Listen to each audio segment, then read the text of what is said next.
អ្នកម្ដាយមនុស្សធម៌សម្ដេចគតិព្រឹទ្ធបណ្ឌិតប៊ុនរ៉ានីហ៊ុនសែនចាត់តំណាងចុះសួរសុខទុក្ខនិងចែកអំណោយជូនប្រជាជនភៀសសឹក 3000 គ្រួសារនៅតាមមណ្ឌលសុវត្ថិភាពចំនួន 2 ស្រុកនៃខេត្តបន្ទាយមានជ័យ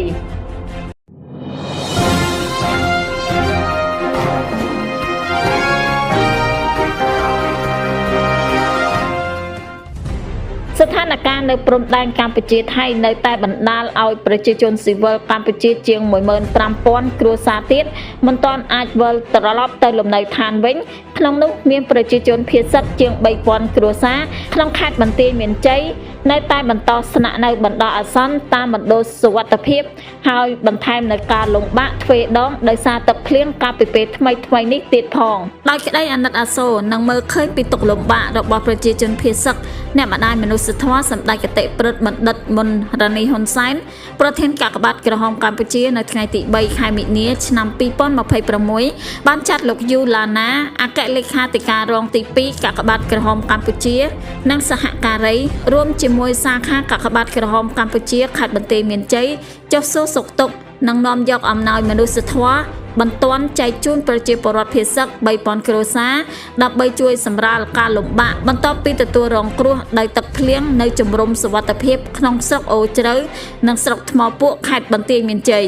ពិធីសំណេះសំណាលសួរសុខទុក្ខនិងចែកអំណោយមនុស្សធម៌នេះក៏មានវត្តមានចូលរួមពីសំណាក់លោកគតិសង្ឃហបណ្ឌិតគុណគីមទេសរដ្ឋមន្ត្រីទទួលបន្ទុកបេសកកម្មពិសេសនិងជាអនុប្រធានទី 1 គណៈកម្មាធិការជាតិគ្រប់គ្រងគ្រោះមហន្តរាយអញ្ជើញចូលរួមផងដែរនៅក្នុងឱកាសនោះលោកគតិសង្ឃហបណ្ឌិតគុណគីមទេសរដ្ឋមន្ត្រីទទួលបន្ទុកបេសកកម្មពិសេស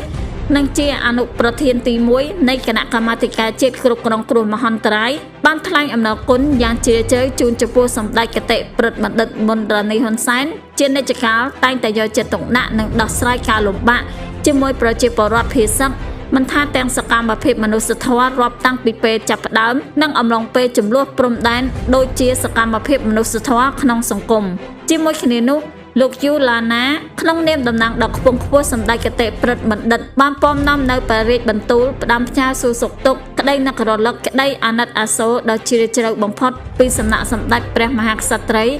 ព្រះវររាជមាតាជាតិខ្មែរជាទីគោរពសក្ការៈដ៏ខ្ពង់ខ្ពស់បំផុតដែលព្រះអង្គតែងតែមានព្រះរាជហឫទ័យខ្វល់ខ្វាយគិតគូរជាប់ជានិច្ចពីសុខទុក្ខរបស់ប្រជានុរាស្ត្រគ្រប់ពេលវេលានិងគ្រប់ទីកន្លែង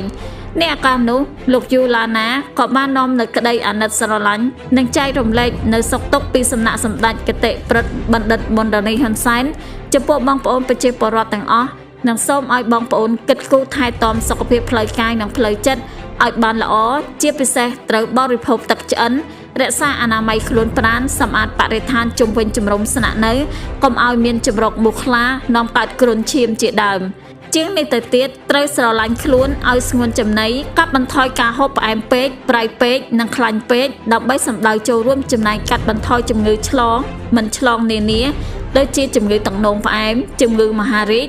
ជំងឺរលាកផ្លូវដង្ហើមធ្ងន់ធ្ងរជំងឺលើសឈាមឡាក់លោកយូឡាណាបានឲ្យដឹងថាអំណោយមនុស្សធម៌ចែកជូនប្រជាជនភៀសសឹកនៅថ្ងៃនេះត្រូវបានចែកចេញជា3ទីតាំងដោយនៅពេលព្រឹកមាន2ទីតាំងទី1នៅមណ្ឌលសុវត្ថិភាពវត្តច័ន្ទស៊ីសាមគ្គីរតនារាមមានពលរដ្ឋភៀសសឹកចំនួន931គ្រួសារមកពីភូមិព្រៃច័ន្ទនិងភូមិជោគជ័យចំណែកទីតាំងទី2នៅមណ្ឌលសុវត្ថិភាពវត្តពោធិ៍សូរិយារាមមានពលរដ្ឋភៀសសឹកចំនួន337គ្រួសារមកពីភូមិព្រៃច័ន្ទនិងភូមិជោគជ័យដោយឡែកនៅរសៀលវិញមានមួយទីតាំងគឺស្ថិតនៅសាលាបឋមសិក្សាតាយើងព្រៃវែងមានពលរដ្ឋភៀសសឹកចំនួន1732គ្រួសារ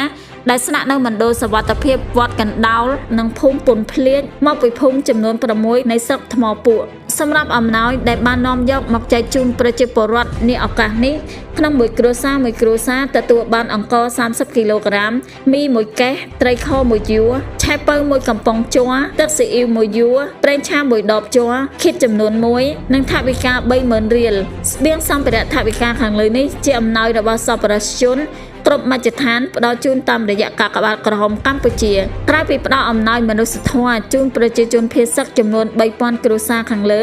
កាកបាទក្រហមកម្ពុជាបាននាំយកទេយ្យវត្ថុនិងបច្ច័យមួយចំនួន នួនជូនវត្តច័ន្ទស៊ីសាមគ្គីរតនារាមនិងវត្តពោធិ៍សូរិយារាមដែលជាមណ្ឌលសុវត្ថិភាពសម្រាប់ពលរដ្ឋភាសឹកមកពីភូមិព្រៃច័ន្ទនិងភូមិជោគជ័យផងដែរចំពោះប្រជាពលរដ្ឋភាសឹកដែលទទួលបានអំណោយនាពេលនេះបានសម្ដែងនៅអារម្មណ៍រំជើបរំជួលជាខ្លាំងនិងបានថ្លែងអំណរគុណនិងដឹងគុណយ៉ាងជ្រាលជ្រៅគោរពចំពោះមេដាមនុស្សធម៌សម្ដេចគតិប្រិទ្ធបណ្ឌិតប៊ុនរ៉ានីហ៊ុនសែនដែលតែងតែកិត្តគូខ្វល់ខ្វាយសុខភាពសុវត្ថិភាពពិសេសបេះដូងរបស់អ្នកម្ដាយបានផ្សារភ្ជាប់នៅសុខទុក្ខរបស់ប្រជាជនជាប់ជានិច្ច